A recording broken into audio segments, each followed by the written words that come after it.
Esse vídeo vai te dar umas ideias de como pensar melhor sobre talento e comunicação.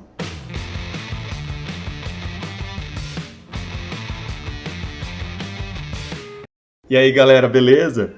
No vídeo sobre as 3 variáveis da vida profissional, uma das variáveis que eu tratei foi a questão do talento. O professor Menotti, que é um amigão meu lá da UFSCar, fez um comentário muito importante, falando sobre a questão da superestimação do talento. Isso acontece na nossa área, que é quando o aluno começa a programar e aí ele vê uma pessoa, às vezes, que tem bem mais talento para programação e ele fica desanimado. Ele fala, puxa, eu não nasci para isso, né? Tenho muita dificuldade. Então, realmente, pessoal, a questão do talento ela é importante, mas não é a coisa mais importante. Pode ser que você não tenha um talento muito grande para programação. Isso não quer dizer que você não vai ser um bom programador. O mais importante é o esforço, a dedicação e o conhecimento. O próprio professor Winston, aquele professor do MIT que eu comento no vídeo que eu falo como fazer melhores apresentações, ele fala isso, tá? Para fazer uma coisa bem tem 3 variáveis, né?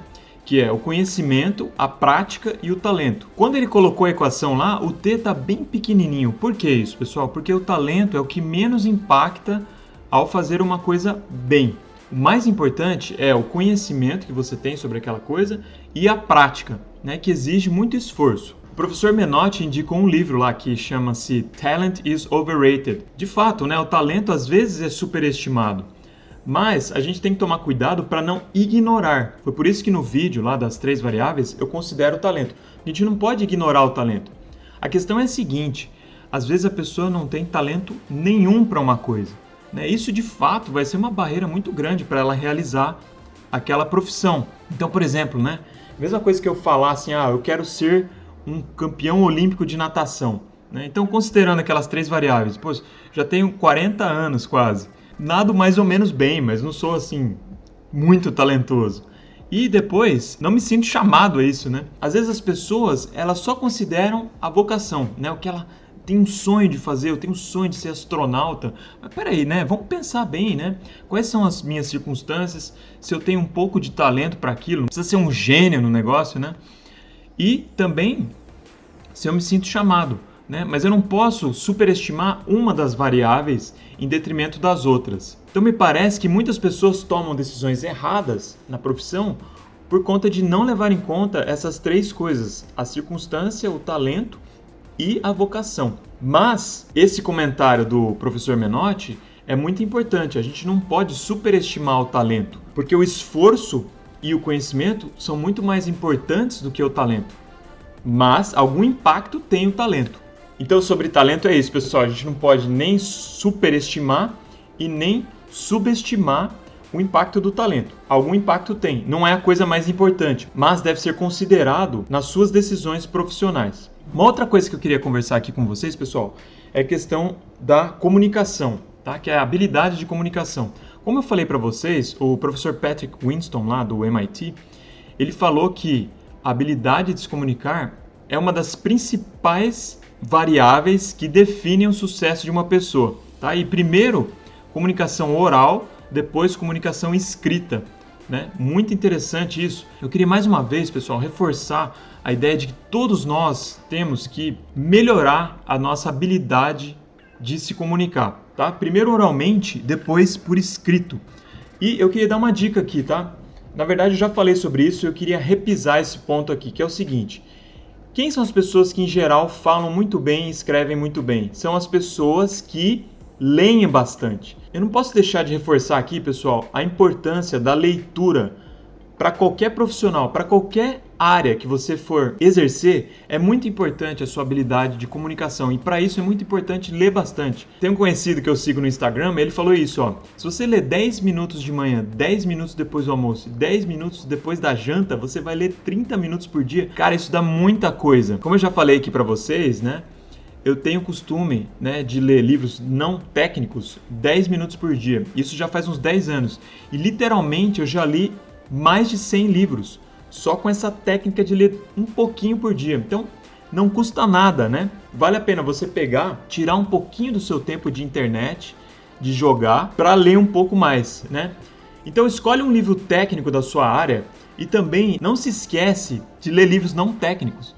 É muito importante. Então, como é que faz para você não errar ao escolher um livro não técnico. Pega um clássico da literatura, tá? Não tem como errar. Pega um Shakespeare, pega um Tolstói, pega um Dostoiévski, não tem como errar. E começa por livros menores, né? Eu já dei 2 dicas de livros que eu li o ano passado, que foi A Morte de Ivan Ilitch e O Retrato de Dorian Gray, tá? São 2 clássicos aí da literatura. Não é muito fácil de ler, tá? Na verdade, ler não é muito fácil, né, pessoal? Vamos concordar aqui. É muito difícil de você pegar e sentar para ler, tá? Mas vale a pena um esforço, um pouquinho de sacrifício para você melhorar a sua habilidade de comunicação. Eu tenho visto com muita preocupação, né, os posts que as pessoas colocam, principalmente nos grupos, né, de programação, etc. Às vezes não dá nem para entender o que o sujeito quer dizer. Por quê? O português está muito ruim, né? E também a pessoa não consegue traduzir a própria ideia, né, o próprio pensamento em palavras. Eu queria aqui relatar um fato muito interessante. O Jeff Bezos, que é o CEO da Amazon, lá nos anos 90, ele proibiu o PowerPoint das reuniões na Amazon. Por que isso, pessoal? Porque o PowerPoint às vezes emburrece, os slides às vezes emburrecem. É muito fácil você criar slides sem pensar muito naquilo que você quer apresentar. Então, qual que é a ideia do Jeff Bezos? Ele pede para uma pessoa escrever um memorando de 4 páginas, se não me engano, 4 páginas, antes da reunião, falando sobre os temas que vão ser tratados na reunião. E a primeira coisa que se fazem na reunião é ler esse memorando. Então, você já deve ter tido essa experiência. Para escrever um texto de 4 páginas, é muito mais difícil do que montar uns slides para apresentação. Você tem que pensar muito mais, tá? Para poder argumentar, para poder encadear as ideias. Então ajuda muito você ter essa habilidade de escrita. Isso ajuda a organizar as próprias ideias. Da mesma forma que programar ajuda a pensar melhor, como disse lá o Bill Gates, escrever também ajuda a pensar melhor, né? Colocar suas ideias no papel.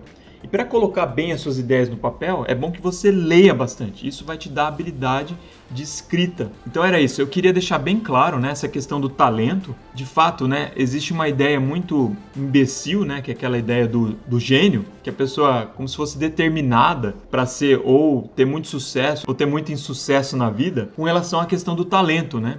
Isso não é verdade, né? Pode ser que você não tenha muito talento para uma coisa, mas com esforço, dedicação e amor àquilo que você faz, você pode ser muito bom, você pode ter muito sucesso. O esforço, a dedicação e o conhecimento tem muito mais impacto do que o talento, apesar do talento ter algum impacto, né? E é por isso que você deve levar em conta nas suas decisões profissionais. E depois a outra coisa que a gente colocou aqui é a importância da capacidade de se comunicar, primeiro oralmente e depois por escrito.